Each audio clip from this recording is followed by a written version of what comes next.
Hello everybody and welcome to Storm Raids, and today I have my 2 on Tuesday.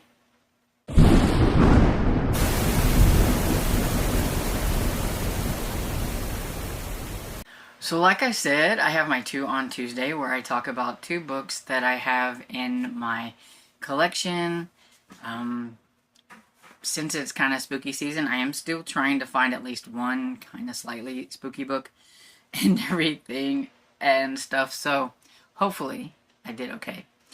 And so what I do is I talk about a category and then whatever else I might have in my collection. So first up, the category is A Killer Smile by Laura Kenner.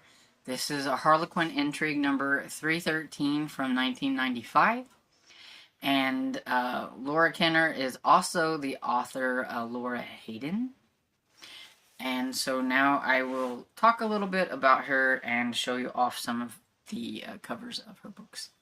So Laura Hayden is an author who has published 15 full-length novels and numerous short stories and novellas. She began her writing journey at a young age, exhausting the children's section at her local library by the age of 10.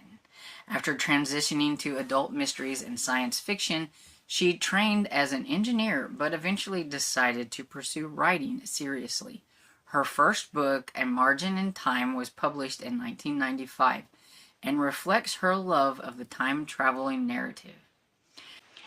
She is also known for her role in the writing community, having co-founded Pikes Peak Writers Organization, where she has served in various leadership roles, and she is also the founder of Author, an online and mobile bookshop that provides services for writing and author events. She is actively involved in mentoring other writers and has volunteered with several national and regional writers associations, emphasizing the importance of community in the writing process. She was also one of the editors for the official Nora Roberts Companion, which is an authorized book about Nora Roberts and her books. And I felt like she does, like, nowadays a lot more short story stuff. I haven't really seen like an actual like novel, it didn't look like, but some of the stuff that I'd seen that she did like currently was more like short story. But I mean, it seems like she's pretty busy in the writing community as a whole, and so maybe she decided to do other things besides actual writing. She only had like 4 books, I think, under Laura Kenner. They were all like a category book, and then the other ones were from other publishers and other different things. So now let's see what A Killer Smile is all about. And this is part of the Dangerous Men series. I forgot to say that. It says, familiar stranger. He appeared on her doorstep on a moonless, snowy night. He didn't know who he was or how he'd gotten there. Alone in the Rocky Mountains with not another cabin in sight, Ellen Coster knew it wasn't happenstance that brought the sexy stranger to her. Ellen was hiding from a man, and Jack Doe could be him. He had scars that could have altered his face, and he had memories that belonged to her. When he stepped over her threshold and into her life, she knew this love story would end one of 2 ways, and her life was safe with only one of them. Then why do you let that man in? That's all I gotta know. Why do you let him in? Guess that's why they're called Dangerous Men. Maybe he definitely isn't a bad guy. I mean, this is a romance. We'll see how it goes. But, yeah, sounds interesting anyway. Does have a killer smile. Trying to show this off, but with it being dreary outside, it is really hard.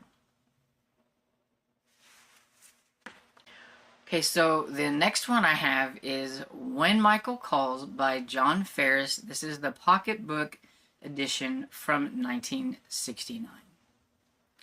So John Ferris is a prolific author, American author, best known for his contribution to horror suspense fiction, particularly his groundbreaking novel, The Fury.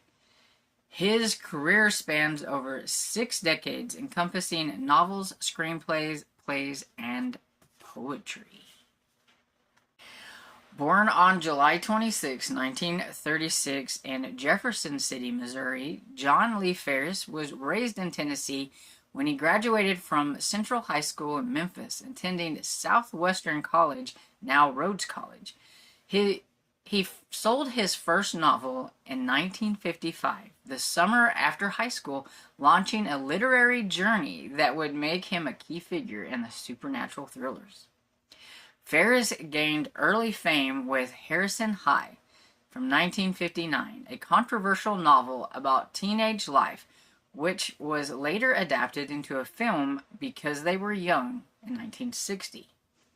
His breakout horror success came from The Fury in 1976, a chilling tale of psychic powers and government conspiracies, which he adapted into a screenplay for the 1978 film directed by Brian De Palma.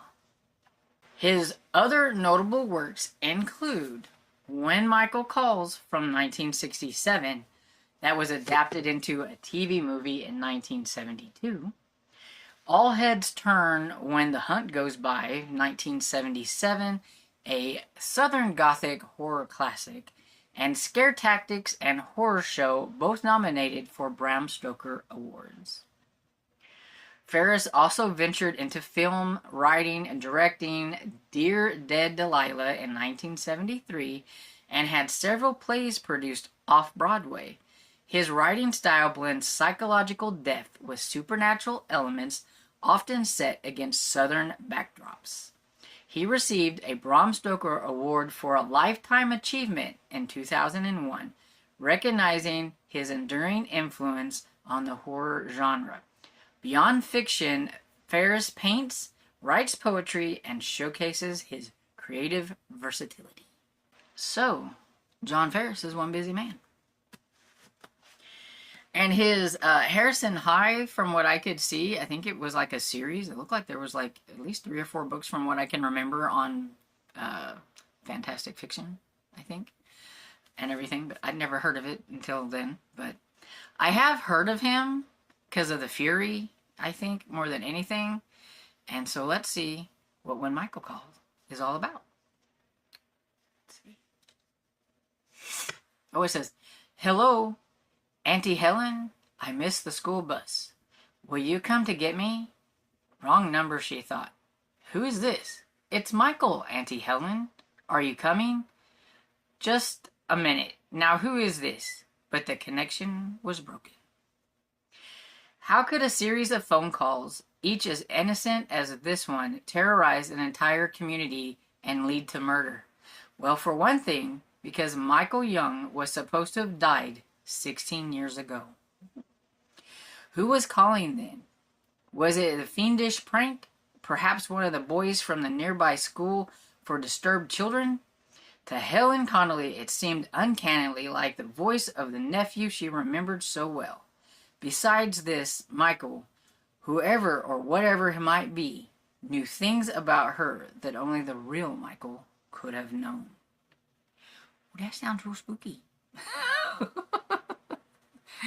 And I almost feel like I could go do do do do do do do. I'm like, that was a spooky one.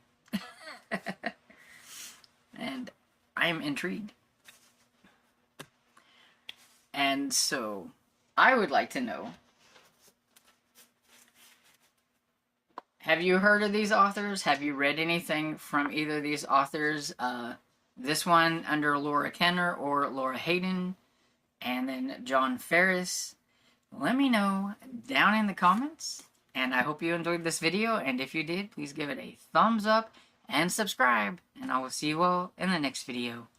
Bye!